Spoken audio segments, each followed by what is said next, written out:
श्रीमूकपञ्चशती मन्दस्मितशतकम्। बध्नीमो वयमञ्जलिम् प्रतिदिनम्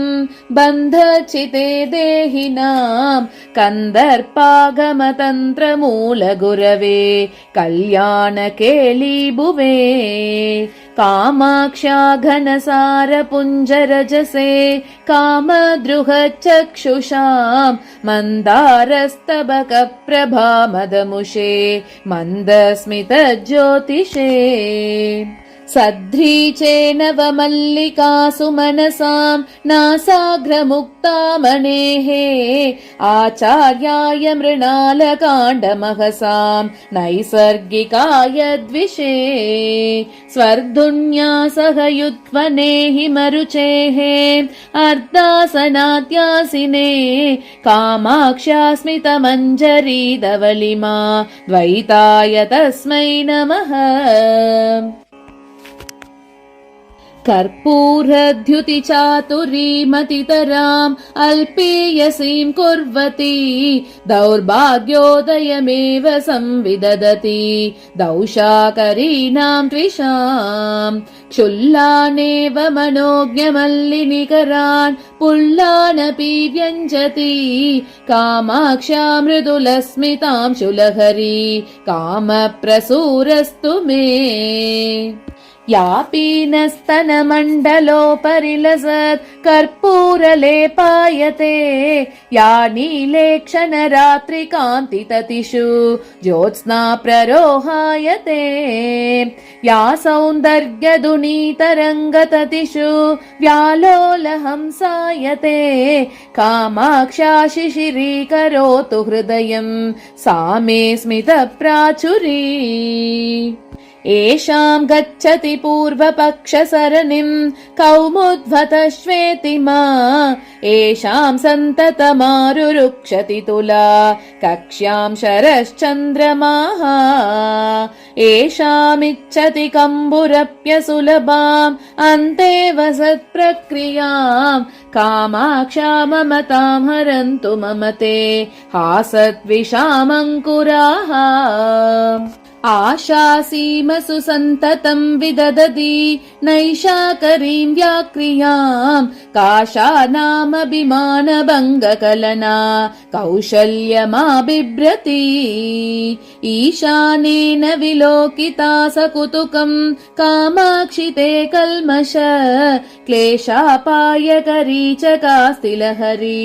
मन्दस्मितज्योतिषाम्। आरूढस्य समुन्नतस्तनतटी साम्राज्यसिंहासनम् कन्दर्पस्य विभोर्जगत्त्रयजय प्राकट्यमुद्रानिदेहे यस्याश्चामरचातुरीम् कलयते रश्मिश्चटा चञ्चला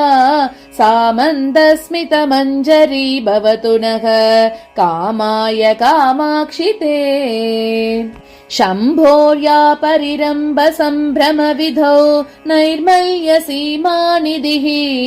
गैर्वाणीव तरङ्गिनी कृतमृदु स्यन्ताम् कलिन्दात्मजाम् कल्माशी कुरुते कलङ्कसुषमाम् कण्ठस्थली चुम्बिनीम् कामाक्ष्या स्मितकन्दली भवतु नः कल्याणसन्दोहिनी।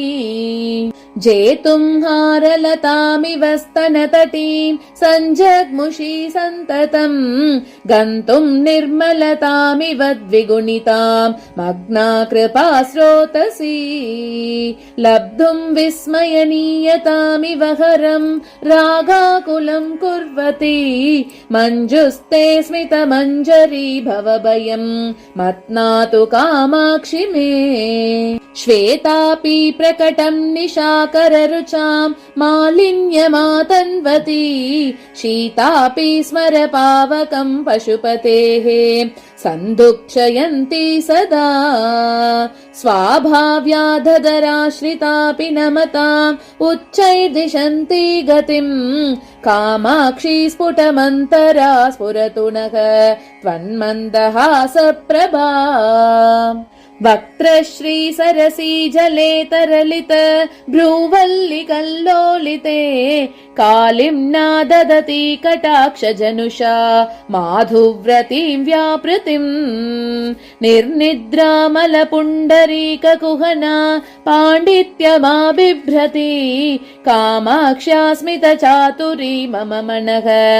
कातर्यमुन्मूलयेत् नित्यं बाधितबन्धुजीवमधरं मैत्रीजुषं पल्लवैः शुद्धस्य द्विजमण्डलस्य च तिरः कर्तारमप्याश्रिता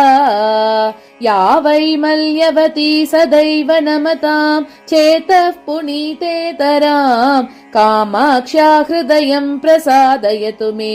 सा मन्दहासप्रभा दृह्यन्ती तमसे मुहुः कुमुदिनी साहाय्यमाबिभ्रति यान्ति चन्द्रकिशोरशेखरवपुः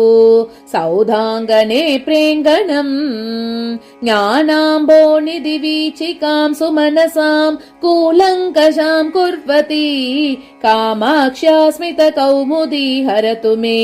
संसारतापोदयम् काश्मीरध्रवधातु कर्दमरुचा कल्माशतां बिभ्रति हंसौगैरिव कुर्वती परिचितिं हारीकृतैर्मौक्तिकैः वक्षो जन्मतुषारशैलकटके सञ्चारमातन्वती कामाक्षा मृदुलस्मितद्युतिमयी भागीरथी भासते कम्बोर्वंशपरम्परा इव कृपा सन्तानवल्ली भुवः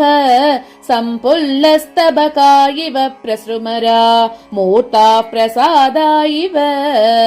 वाक्पीयूषकना इव त्रिपतगा पर्यायभेदा इव भ्राजन्ते तव मन्दहासकिरणाः काञ्चीपुरी नायिके वक्षोजे घनसारपत्ररशना भङ्गीसपत्नायिता कण्ठे मौक्तिकहारयश्चिकिरण व्यापारमुद्रायिता ओष्ठश्चीनिकुरुम्बपल्लवपुटे प्रेङ्कत्प्रसूनायिता कामाक्षी स्फुरता मदीय हृदये त्वन्मन्दहासप्रभा येषां बिन्दुरिवोपरि प्रचलितः नासाग्रमुक्ता मणिः येषां दीन इवाधिकण्ठमयते हारः करालम्बनम् येषां बन्धुरिवोश्चयोररुणिमा धत्ते स्वयं रञ्जनम् कामाक्षा प्रभवन्तु ते मम शिव उल्लासाय हासाङ्कुराः या जाढ्याम्बुनितिं क्षिणोति भजतां वैरायते कैरवैः नित्यं या नियमेन याचयत ते कर्तुं त्रिनेत्रोत्सवम् बिम्बं चान्द्रमसं च वञ्चयति या गर्वेण सा तादृशी कामाक्षी स्मितमञ्जरी तव कथं ज्योत्स्नेत्यसौ कीर्त्यते आरूढारभसात् पुरः पुररिपोः आश्लेषणोपक्रमे याते मातुरुपैति दिव्यतटिनी शङ्काकरी तत्क्षणम् ओष्ठं वेपयति भ्रुवौ कुटिलयति आनम्रयत्याननम् तां वन्दे मृदुहासपूरसुषमाम् एकाम्रनाथप्रिये वक्त्रेदोत्स्तव चन्द्रिका स्मितरुचिर्वल्गो स्फुरन्ति सताम् स्याच्चेद्युक्तमिदं चकोरमनसां कामाक्षि कौतूहलम् एतच्चित्रमहर्निशं यदधिकां येषा रुचिं गाहते बिम्बोश्चद्युमणिप्रभा स्वपि च यत् बिम्बोगमालम्बते सादृश्यं कलशाम्बुदेर्वहति यत् कामाक्षि मन्दस्मितं शोभामोश्चरुचाम्बविद्रुमभवाम् एतद्भितां ब्रूमहे। एकस्मादुदितं पुरा किल पपौ शर्वः पुराणः पुमान् एतन्मध्य समुद्भवं रसयते माधुर्यरूपं रसम्। उत्तुङ्गस्तनकुम्भशैलकटके विस्तारि कस्तूरिका पत्रश्रीजुषि चञ्चला स्मितरुचः कामाक्षि ते कोमलाः। सन्ध्याधीदितिरञ्जिता इव मुहुः सान्द्रादरज्योतिषा व्यालोलामलशारदा वृषकल व्यापारमातन्वते। क्षीरं दूरत एव तिष्ठतु कथं वैमल्यमात्रादिदम् मातस्ते सह पाटवीतिमयतां मन्दस्मितैर्मञ्जुलैः। किं चेयं तु बिधास्ति दोहनवशात् एकं तु सञ्जायते कामाक्षी स्वयमर्दितं प्रणमताम् अन्यत्तु दोदुह्यते। कर्पूरैरमृतैर्जगज्जननि ते कामाक्षि चन्द्रादपैः मुक्ताहारगुणैर्मृणालवलयैर्मुक्तस्मितश्रीरियम्। श्रीकाञ्चीपुरनायिके समतया संस्तूयते सज्जनैः तत्तादृङ्ममतापशान्तिविधये किं देवि मन्दायते। मध्ये गर्भितमञ्जुवाक्यलहरी माध्वीझरी शीतला मन्दारस्तबकायते जननि ते मन्दस्मितांशुच्छटा। यस्या वर्धयितुं मुहुर्विकसनं कामाक्षि कामद्रुहो वल्गुर्वीक्षण विभ्रमव्यतिकरः वासन्तमासायते। बिम्बोष्ठद्युति पुञ्जरञ्जितरुचिः त्वन्मन्दहासच्छटा कल्याणं गिरिसार्वभौमतनये कल्लोलयत्वाशु मे। पुल्लन्मल्लिपिनद्दहल्लकमयी मालेवयापेशला श्रीकाञ्चीश्वरि मारमर्दितुरुरो मध्ये मुहुर्लम्भते। बिभ्राणा शरदभ्रविभ्रमदशां विद्योतमानाप्यसौ कामाक्षी स्मितमञ्जरी किरति ते कारुण्यधारारसम्। आश्चर्यं शिशिरीकरोति जगति चालोक्य चैनामहो कामं केलति नीलकण्ठहृदयं कौतूहलान्दोलितम्। प्रेङ्कत्प्रौढकटाक्षकुञ्जकुहरेषु अत्यच्छ गुच्छायितं वक्त्रेन्दुच्च विसिन्धुवीचिनिचये पेन प्रतानायितं। नैरन्तर्य विजृम्भितस्तनतटे नैशोलपट्टायितं कालुष्ये कबलीकरोतु मम ते कामाक्षि मन्दस्मितम्। पीयूषं तव मन्तरस्मितमिति व्यर्थैव सापि प्रता कामाक्षी ध्रुवमीदृशं यदि भवेत् एतत् कथं वा शिवे। मन्दारस्य कथालवं न सहते मत्नाति मन्दाकिनी इन्दुं निन्दति कीर्तितेऽपि कलशी पातोदिमीर्ष्यायते। विश्वेषां नयनोत्सवं वितनुतां विद्योततां चन्द्रमाः विख्यातो मदनान्तकेन मुकुटी मध्ये च सम्मान्यताम्। आकिं जातमनेन हाससुषमाम् आलोक्य कामाक्षि ते कालङ्कीमवलम्बते खलु दशां कल्माषहीनोऽप्यसौ। चेतः शीतलयन्तु नः पशुपतेः आनन्दजीवातवो नम्राणां नयनात्वसीमसुशर चन्द्रातपोपक्रमाः संसाराख्यसरोरुहाकरकली कारे तुषारोत्कराः कामाक्षी स्मरकीर्तिबीजनिकराः त्वन्मन्दहासाङ्कुराः कर्मौघाख्यतमः कचाकचिकरान् कामाक्षि सञ्चिन्तये त्वन्मन्दस्मितरोचिषां त्रिभुवन क्षेमङ्करानङ्कुरान् ये वक्त्रं शिशिरश्रियो विकसितं चन्द्रातपाम्बोरुह द्वेषोद्दोषन चातुरीमिव तिरः कर्तुं परिष्कुर्वते कुर्युर्नः कुलशैलराजतनये कूलङ्कषं मङ्गलम् कुन्दस्पर्दनचुञ्चवस्तव शिवे मन्दस्मितप्रक्रमाः एकामाक्षी समस्तसाक्षिनयनं सन्तोषयन्तीश्वरं कर्पूरप्रकरा इव प्रसृमराः पुंसामसाधारणाः कम्रेण स्नपयस्व कर्मकुहना चोरेण मारागम व्यात्याशिक्षण दीक्षितेन विदुषाम् अक्षीणलक्ष्मीपुषाम् कामाक्षी स्मितकन्दलेन कलुष स्फोटक्रिया चुञ्चुना कारुण्यामृतवीचिका विहरन प्राचुर्यदुर्येण माम् त्वन्मन्दस्मितकन्दलस्य नियतं कामाक्षि शङ्कामहे बिम्बः कश्चन नूतनः प्रचलितो नैषाकरः शीकरः किञ्च क्षीरपयोनिधिः प्रतिनिधिः स्वर्वाहिनी वीचिका बिभ्वो कोऽपि विडम्ब एव कुहना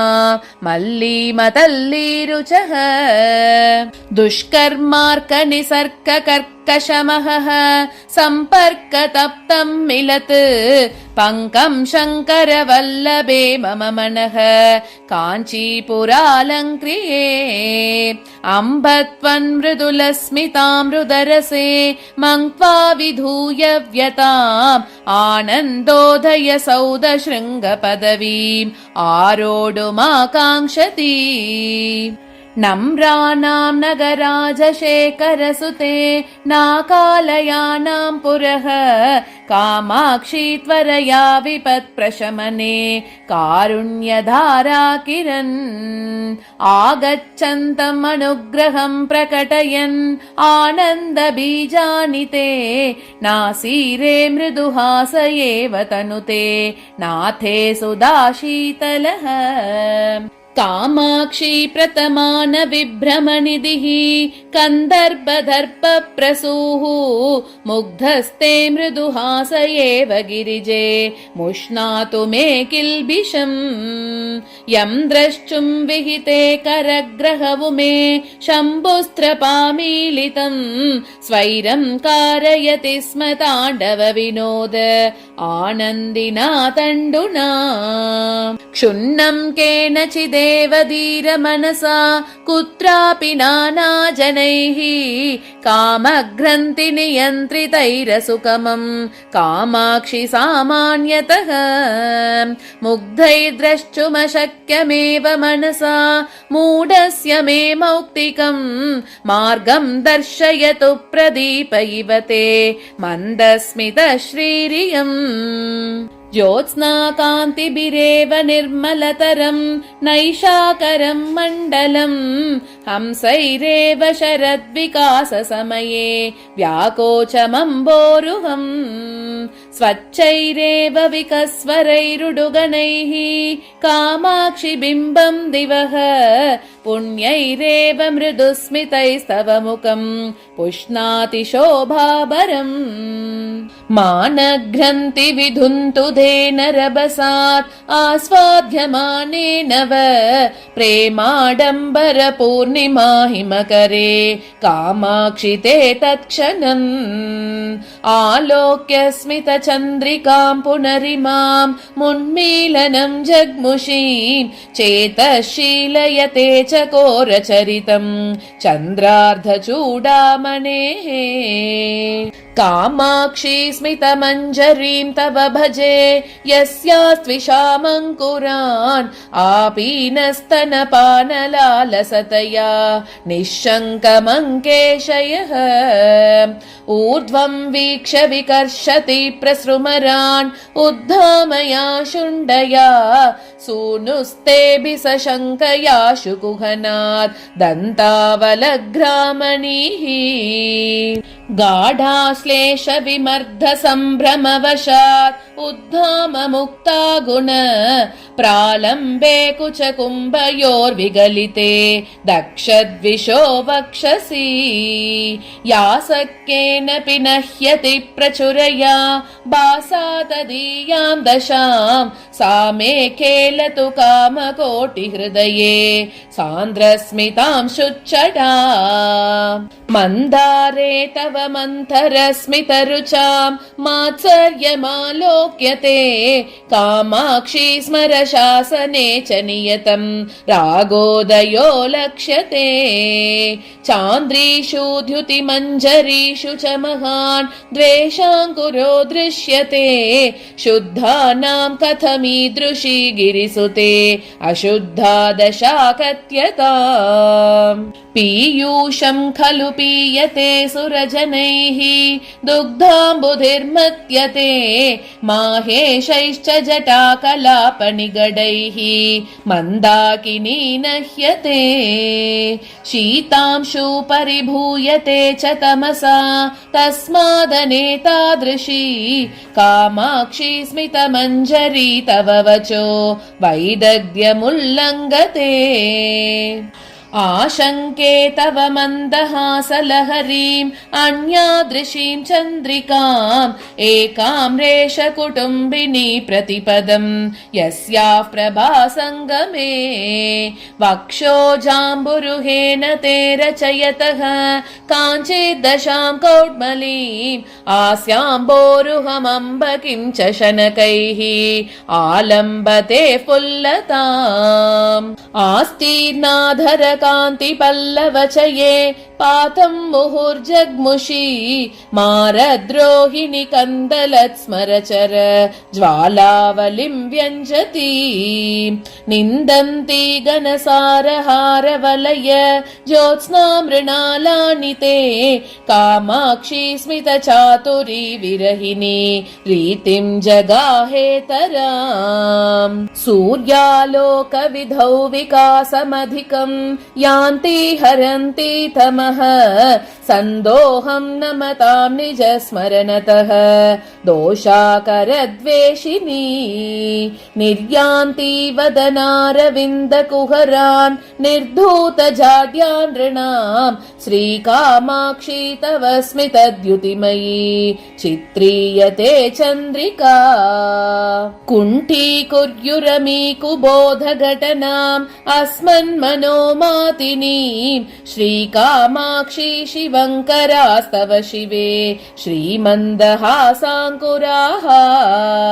ये तन्वन्ति निरन्तरम् तरुणिम स्तम्भेरमघ्रामणि कुम्भद्वन्द्वविडम्बिनी स्तनतटे मुक्ताकुथाडम्बरम् प्रेङ्गन्तः शरदम्बुदा इव शनैः प्रेमानिलैः प्रेरिताः मज्जन्तो मदनारिकण्ठसुषमा सिन्धौ मुहुर्मन्तरम् श्रीकामाक्षी तव स्मितांशुनिकराः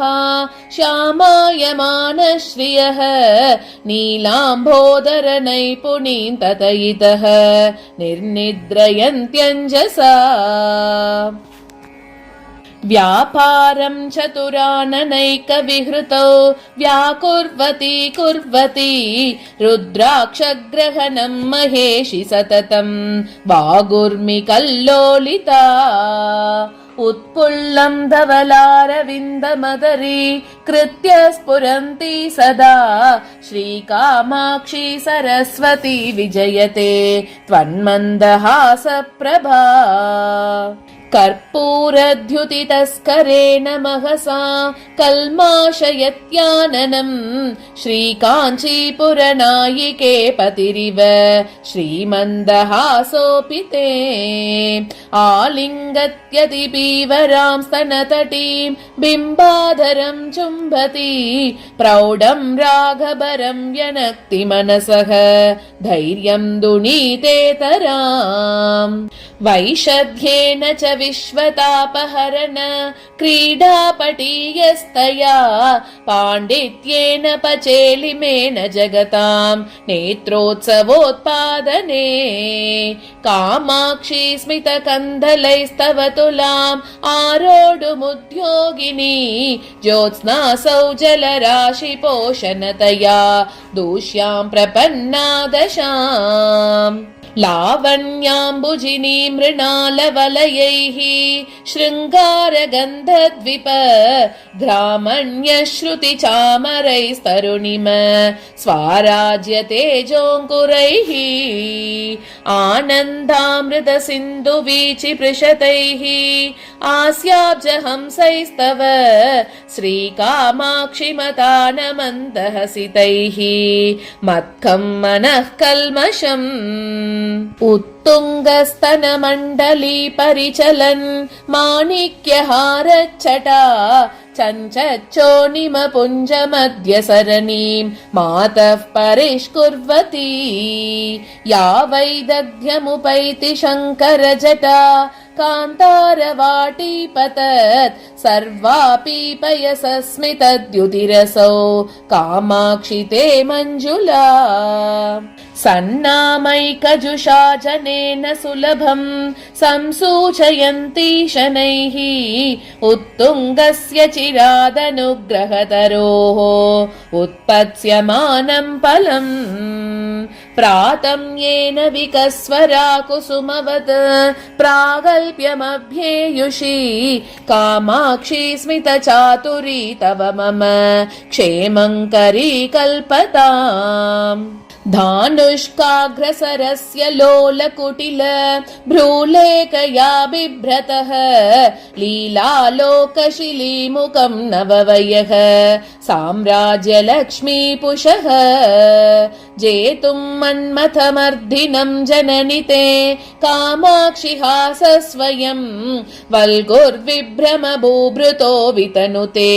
सेनापतिप्रक्रियाम् यन्नाकम्पतकालकूटकबली कारे चुचुम्बेन यत्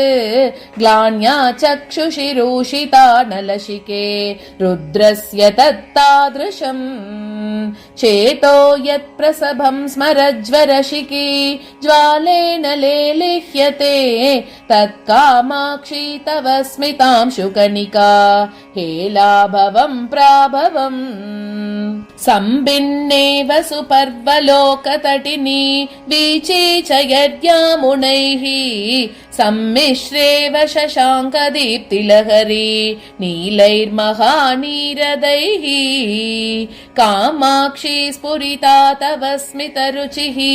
कालाञ्जनस्पर्धिना कालिम्ना कचरोचिषां व्यतिकरे काञ्चिद्दशामश्नुते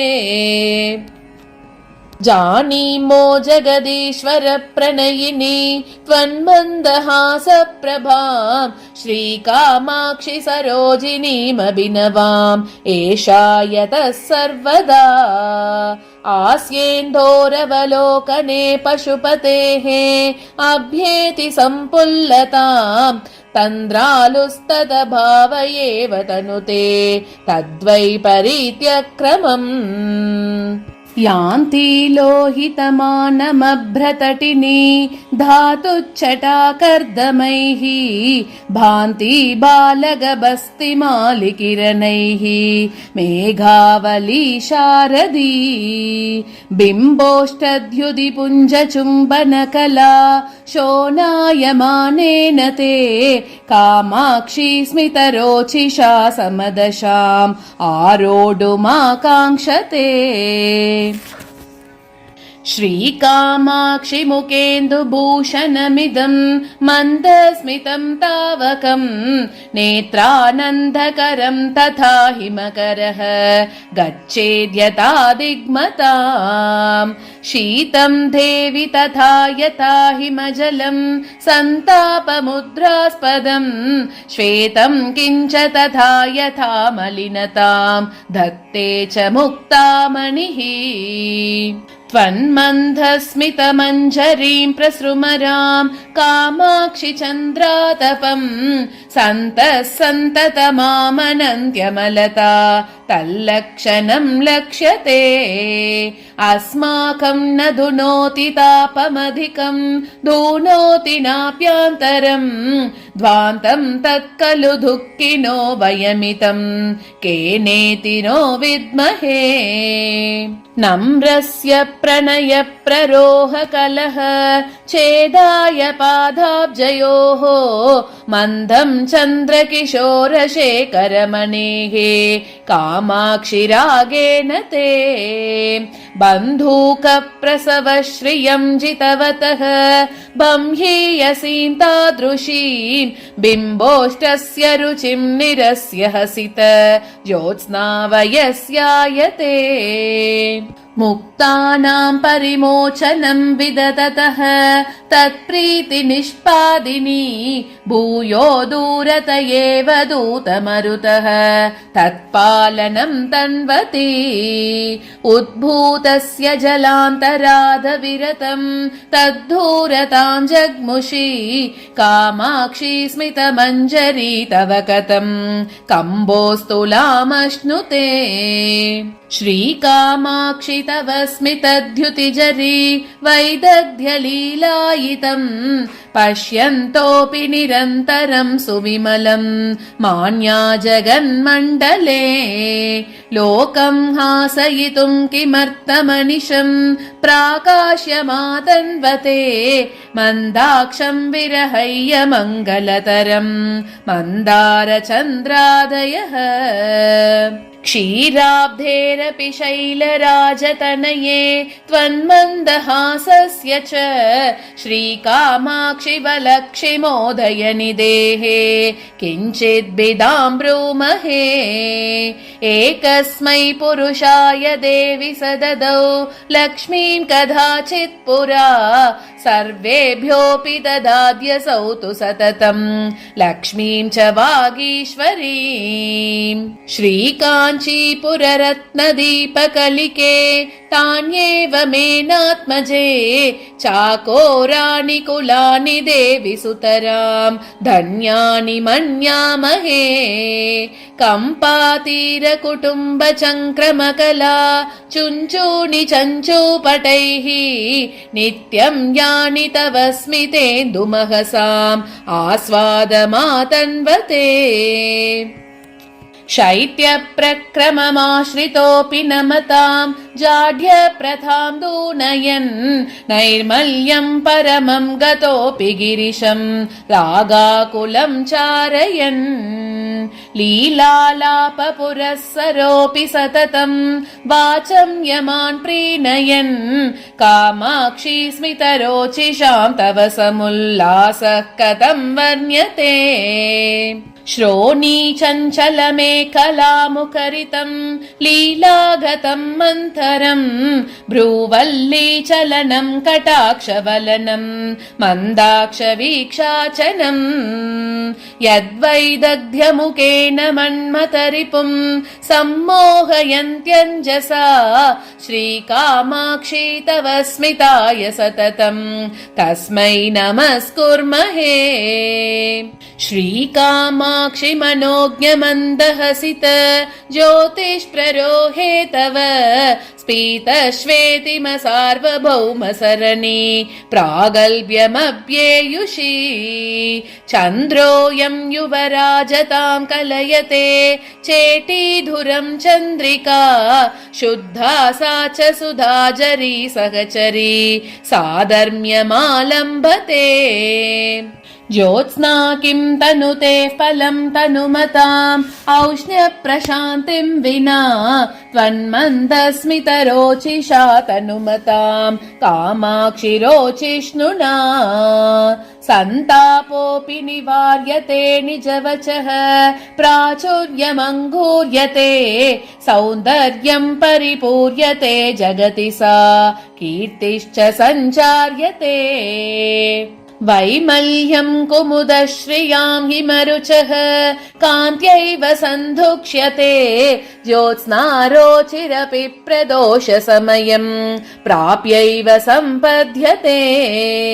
स्वच्छत्वं नवमौक्तिकस्य परमं संस्कारतो दृश्यते कामाक्ष्या स्मितधीतितेर्विशदिमा नैसर्गिको भासते प्राकाश्यं परमेश्वर प्रणयिनी त्वन्मन्दहासश्रियः श्रीकामाक्षी मम क्षिणोतु ममता वैचक्षणीमक्षयाम् यद्भीत्येव निलीयते हिमकरः मेघोदरे शुक्तिका गर्भे मौक्तिकमण्डली च सरसी मध्ये मृणाली च सा हेरम्भे च दुहे च हर्षभरितं वात्सल्यमङ्गूरयत् मारद्रोहिणि पूरुषे सह भुवं प्रेमाङ्कुरं व्यञ्जयत् आनम्रेषु जनेषु पूर्णकरुणा वैदग्ध्यमुत्तालयत् कामाक्षी स्मितमञ्जसा तव कथं कारं मया कथ्यते संक्रुद्धद्विजराजकोऽप्यविरतं कुर्वन् द्विजै सङ्गमम् वाणी पद्धति दूरगोऽपि सततं तत्साहचर्यं वहन् अश्रान्तं पशुदुर्लभोऽपि कलयन् पत्यौ पशूनां रतिं श्रीकामाक्षि तव स्मितामृतरस स्यन्दोमयि स्पन्दताम् श्रीकामाक्षि महेश्वरे निरुपम प्रेमाङ्कुरप्रक्रमम् नित्यं यः प्रकटीकरोति सहजाम् उन्निद्रयन्माधुरीम् तत्तादृक्तव मन्दहासमहिमा मातः कथं मानिताम् तन्मूर्ध्नासुरनिम्नगां च कलिकाम् इन्दोश्च तां निन्दति ये माधुर्यविहारमण्डपभुवः ये शैद्यमुद्राकराः ये वैशद्यदशाविशेषसुभगाः ते मन्दहासाङ्कुराः कामाक्ष्या सहजं गुणत्रयमिदं पर्यायतः कुर्वताम् वाणी गुम्भनडम्बरे च हृदये कीर्तिप्ररोहे च मे कामाक्षा मृदुलस्मितांशुनिकरा दाक्षान्तके वीक्षणे मन्दाक्षग्रहिला हिमद्युतिमयूक आक्षेपदीक्षाङ्कुराः दाक्ष्यं पक्ष्मलयन्तु माक्षिकगुड द्राक्षाभवं वाक्षु मे सूक्ष्मं मोक्षपदं निरीक्षितुमपि प्रक्षालयेयुर्मनः जात्या शीतलशीतलानि मधुराणि एतानि पूतानि ते गाङ्गानीव पयांसि देवि पटलानि अल्पस्मितज्योतिषाम् एनः पङ्कपरम्परामलिनिताम् एकाम्रनाथ प्रिये प्रज्ञानात् सुतरां मदीयदिशनाम् प्रक्षालयन्तु क्षणात् अश्रान्तं परतन्त्रितः पशुपतिः त्वन्मन्दहासाङ्कुरैः श्रीकामाक्षी तदीयवर्णसमता सङ्केन शङ्कामहे इन्दुं नाकदुनीं च शेखरयते मालां च दत्तेन वैः वैकुण्ठैरवकुण्ठनं च कुरुते धूलीचयैर्भास्मनैः श्रीकाञ्चीपुरदेवते मृदुवचः सौरभ्यमुद्रास्पदम् प्रौढप्रेमलता नवीनकुसुमम् मन्दस्मितम् तावकम् मन्दम् कन्दलतिप्रियस्य वदना लोके समाभाषणे श्लक्ष्णे कुड्मलतिप्ररूढपुलके चाश्लेषणे पुल्लति किं त्रैस्रोतसमम्बिके परिणतम् स्रोतश्चतुर्थम् नवम्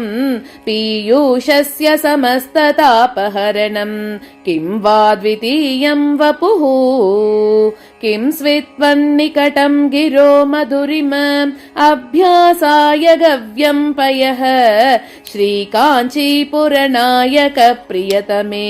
मन्दस्मितम् तावकम् भूषा वक्त्रसरोरुहस्य सहजा वाचां सखी शाश्वती नीवी विभ्रमसन्ततेः पशुपतेः सौधीदृशां पारना जीवातुर्मदनश्रियः शशिरुचेः उच्चाटनी देवता श्रीकामाक्षि गिरामभूमिमयते हासप्रभामञ्जरी सूती श्वेतिमकन्दलस्य वसतिः शृङ्गारसारश्रियः पूर्तिः सूक्तिजरीरसस्य लहरी कारुण्यपातो निदेहे वाटिकाचन कौसुमी मधुरिम स्वाराज्यलक्ष्म्यास्तव श्रीकामाक्षि ममास्तु मङ्गलकरी हासप्रभा चातुरी जन्तूनां जनिदुःखमृत्युलहरी सन्तापनं कृन्ततः प्रौढानुग्रहपूर्णशीतलरुचः नित्योदयं बिभ्रतः श्रीकामाक्षि विसृद्वरा इव करा हासाङ्कुरास्ते हठात् आलोकेन निहन्युरन्धतमस स्तोमस्य मे सन्ततिम् उत्तुङ्गस्तनमण्डलस्य विलसल् लावण्यलीला नटी रङ्गस्य स्फुटमूर्ध्वसी मणिमुहुः प्राकाश्यमभ्येयुषी श्रीकामाक्षि तव स्मितद्युतिततिः बिम्बोष्टकान्त्यङ्कुरैः चित्रां विद्रुममुद्रिकां वितनुते मौक्तिं वितानश्रियम् स्वाभाव्यात् तव वक्त्रमेव ललितम् सन्तोषसम्पादनम् शम्भो किं पुनरञ्जितस्मितरुचः पाण्डित्यपात्रीकृतम् अम्बोजं स्वतयेव सर्वजगतां चक्षुः प्रियं भावुकम् कामाक्षि स्फुरिते चरत्विकसिते गीतृग्विदं भ्राजते पुंभिर्निर्मलमानसैर्विदधते मैत्रीं दृढं निर्मलम् लब्ध्वा कर्मलयं च निर्मलतमां कीर्तिं लभन्ते तराम् सूक्तिं पक्ष्मलयन्ति निर्मलतमां यत्तावका सेवकाः तत्कामाक्षि तव स्मितस्य कलया नैर्मल्यसीमानि देहे आकर्षन्नयनानि नाकि सदसां शैत्येन संस्तम्भयन् इन्दुं किञ्च विमोहयन् पशुपतिं विश्वातिमुच्चाटयन् हिंसन् संस्मृतिडम्बरं तव शिवे हासाह्वयो मान्त्रिकः श्रीकामाक्षि मदीयमानसतमो विद्वेषणे चेष्टताम् क्षेपीयः क्षपयन्तु कल्मषभयानि अस्माकमल्पस्मित ज्योतिर्मण्डलचङ्क्रमास्तव शिवे कामाक्षि रोचिष्णवः पीडा कर्मट कर्म घर्म समय व्यापारतापानल श्रीपातानव हर्ष वर्षन सुधा स्रोतस्विनी शीकराः श्रीकामाक्षि तव स्मितैन्धवमहः पूरे परिस्फूर्जति प्रौढां वारिधि चातुरीं कलयते भक्तात्मनां प्रातिभम् दौर्गत्य प्रसरास्तमः पटलिका साधर्म्यमाभिभ्रते सर्वं कैरव साहचर्य पदवी रीत्यां विदत्ते परम् मन्दारादिषु मन्मतारि महिषी प्राकाश्य रीतिं निजां कादाचित् कथया विशङ्क्य बहुशो वैषद्यमुद्रा गुणः श्रीकामाक्षि तदीय सङ्गमकला मन्दीभवत् कौतुकः सातत्येन तव स्मिते वितनुते स्वैरासना वासनाम् इन्दाने भववीति होत्र निवहे कर्मौघ चण्डानिल प्रौढिम्ना बहुलीकृते निपतितम् सन्ताप चिन्ताकुलम् मातर्मां परिषिञ्च किञ्चिदमलैः पीयूषवर्षैरिव श्रीकामाक्षि तव स्मितद्युतिकणैः शैशीर्यलीलाकरैः भाषाया रसनाघ्रकेलनजुषः शृङ्गारमुद्रासकी लीला जातरते सुकेन नियम स्नानाय मेनात्मजे श्रीकामाक्षि सुधामयीव शिशिरा स्रोतस्विनीतावकी गाढानन्दतरङ्गिता विजयते हासप्रभा चातुरी सन्तापं विरलीकरोतु सकलं कामाक्षि मच्चेतना मज्जन्ती मधुरस्मितामरधुनी कल्लोलजालेषु ते नैरन्तर्यमुपेत्य मन्मथमरुल् लोलेषु येषु स्फुटं प्रेमेन्दुः प्रतिबिम्बितो वितनुते कौतूहलं धूर्जटेः चेतः क्षीरपयोधिमन्तन चलत् रागाग्यमन्ताचल क्षोभव्यापृति सम्भवां जननिते मन्दस्मित श्रीसुधां स्वादं स्वादमुदीत कौतुकरसा नेत्रत्रयी शाङ्करी श्रीकामाक्षि निरन्तरं परिणमति आनन्दवीचिमयी आलोके तव पञ्चसायकरिपोः उद्दाम कौतूहल प्रेङ्कन्मारुत घट्टन प्रचलितात् आनन्ददुग्धाम्बुदेः काचिद्वीचिरुदञ्चति प्रतिनवा संवित् प्ररोहात्मिका तां कामाक्षि कवीश्वरा स्मितमिति व्याकुर्वते सर्वदा सूक्तिशीलयते किमधृतनये मन्दस्मितात्ते मुहुः माधुर्यागम सम्प्रदायमथवा सूक्तेर्नु मन्दस्मितम् इत्थं कामपि गाहते मम मनः सन्देहमार्गभ्रमी श्रीकामाक्षि न पारमार्त्य सरणि स्फूर्तौ निदत्ते पदम् क्रीडालोल कृपा सरोरुहमुखी सौधाङ्गनेभ्यः कवि श्रेणी वाक्परिपाटिकामृतजरी सूती गृहेभ्यः शिवे निर्वाणाङ्कुर सार्वभौम पदवी सिंहासनेभ्यस्तव श्रीकामाक्षि मनोज्ञमन्दहसित ज्योतिष्कनेभ्यो नमः आर्यामेव विभावयन् मनसि यः पादारविन्दम् पुरः पश्यन्नारभते स्तुतिं स नियतम् लब्ध्वा कटाक्षच्छविम् कामाक्ष्यां मृदुलस्मितां शुलहरी ज्योत्स्ना वयस्यान्विताम् आरोहत्यपवर्गसौधवलभीम् आनन्दवीचीमयीम्। इति श्रीमन्दस्मितशतकं सम्पूर्णम्। इति श्रीमूकपञ्चशती सम्पूर्णम्।